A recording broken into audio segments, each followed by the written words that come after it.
When talking about movies, the phrase cult cinema comes up a lot. It's a concept that's been around for decades, but what does it actually mean? What defines a cult movie, and what separates it from just a really popular film? The word cult is derived from the French word culte or the Latin cultus, both of which mean to worship. Some films are considered cult classics because they've amassed a dedicated following despite, and often because, of being considered poor quality. The go-to example of this would have to be The Room, a 2003 independent drama written, directed, produced by, and starring the enigmatic Tommy Wiseau. I did not hit her. It's not true. It's bullshit. I did not hit her. I did not.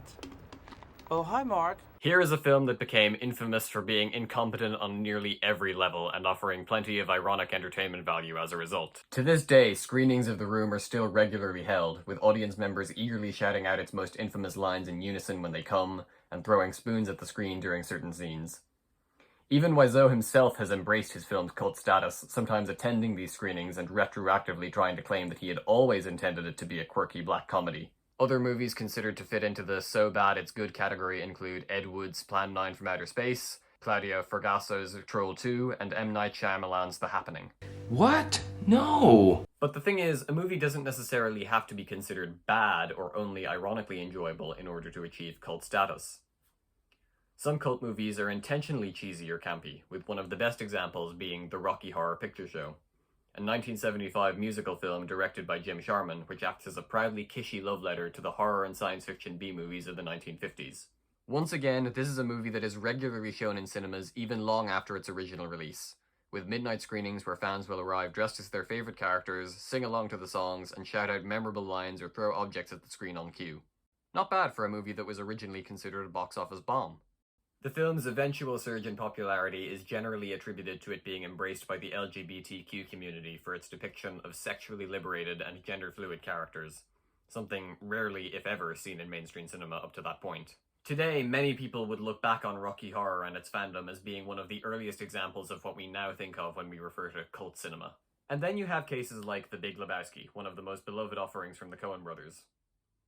This is a film that was a sleeper hit at the time and gradually gained a following thanks to its idiosyncratic storytelling, memorably eccentric characters, and quotable dialogue. Yeah, well, that's just like, your opinion, man.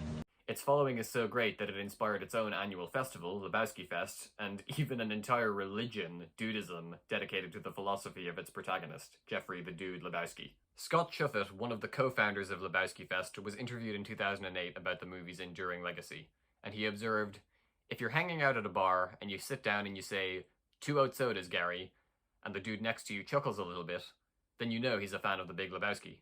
It's a community thing. It's one thing that brings people together." Other cult movies are films that may have been financial failures and/or critically dismissed at the time of their release, but have since been reassessed as misunderstood or ahead of their time. One such example is Jennifer's Body, a 2009 horror dark comedy directed by Karen Kusama, in which a popular high school cheerleader, played by Megan Fox, becomes possessed by a demonic force after members of a struggling indie rock band attempt to sacrifice her to Satan in exchange for a successful career. She subsequently goes on a killing spree of her male classmates. Kusama's film was originally met with mixed reviews at the time of its release and underperformed at the box office. But over the years, critics and audiences alike have begun taking a second look at the film, reappraising it as a work of feminist cinema. I suppose it took the rise of the Me Too movement for people to truly understand the relevance of a film in which a young woman is taken advantage of by a powerful male figure whom she previously looked up to. As Irish film critic Darren Mooney pointed out shortly after the film's release, the entire concept was an intriguing gender reversal of the traditional slasher movie dynamic. A high school girl randomly murders promiscuous boys. Kusama later attributed the movie's initial failure to it being mismarketed. It was advertised as a sex fantasy directed at the straight teenage male gaze, when really it was a deconstruction of that particular subgenre. Also, it fucking rules and you should watch it. Teen movies tend to amass strong cult followings, perhaps because the people who saw them as teenagers continue to carry a nostalgic affection for them into their adulthoods. Movies like 1989's Heathers and 2004's Mean Girls are still regularly quoted to this day, having inspired a number of popular internet memes. For example, October 3rd is now unofficially recognized as Mean Girls Day because of this brief scene that occurs about halfway through the movie. On October 3rd, he asked me what day it was. It's October 3rd. And both films have inspired Broadway musical adaptations, which use their most iconic lines and bits as inspirations for entire musical numbers.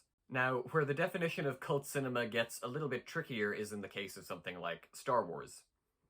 On one hand, George Lucas's beloved sci-fi film has indeed inspired a devoted fanbase that could be described, not inaccurately, as cult-like. No detail from it or its many sequels and spin-offs is too small for there not to be an entire article dedicated to it on Wikipedia, and many people have made their passion for it into a huge part of their personality, for better or for worse. Many would argue that this makes it too mainstream to be considered a cult movie, even if its fanbase does have many of the typical hallmarks associated with such films. But does this then disqualify something like the aforementioned Mean Girls, which obviously isn't as big as Star Wars, but was still a considerable critical and financial success by any metric when it was released in 2004? And then you have the strange case of Morbius. Morbius, you may remember, was a superhero film released by Sony Pictures earlier this year, which received terrible reviews and underperformed at the box office, but subsequently became the subject of many memes on Twitter where people would jokingly praise it as the greatest work of art in cinematic history. So that sounds like an ironic cult favorite in the making, right? Well, not quite. The humor of the Morbius memes is mostly derived from the fact that most of the people making them haven't actually seen it. Even the most famous line associated with the movie was just made up by some random guy on Twitter. Sony actually tried to capitalize on the memes by re-releasing the movie in cinemas, and nobody showed up. The internet actually tricked a major movie studio into losing money on the same film twice in the same year, which is... it's incredible. It's magical. It does disqualify the movie from really being a cult film, but it's amazing. You flew too close to the sun. Now look at you. Ultimately, the definition of cult cinema really covers a lot of different bases. Perhaps a film has become a cult classic because of the ironic entertainment value it provides. Perhaps it was ahead of its time and the rest of the world just needed time to catch up with it. Or perhaps it gained traction later through online word of mouth. In any case, the phenomenon of cult movies isn't going away. Movies like Shane Black's The Nice Guys and The Lonely Island's pop star Never Stop Never Stopping were released to underwhelming box office results in 2016, but have nonetheless begun to amass a cult following of their own. Hollywood may prefer to judge a movie's success based on how it performs on its opening weekend, but the truth is you can never tell how or when a movie is going to resonate with its audience. Sometimes these things are just unpredictable. I think mainly with these cult films, we were talking about what is it like to see the movie by yourself. In many cases, they're not seeing it by themselves. I mentioned pajama parties. Yeah. This is the next generation of pajama parties with the kids bringing the films home and reciting the lines right along with the old TV set.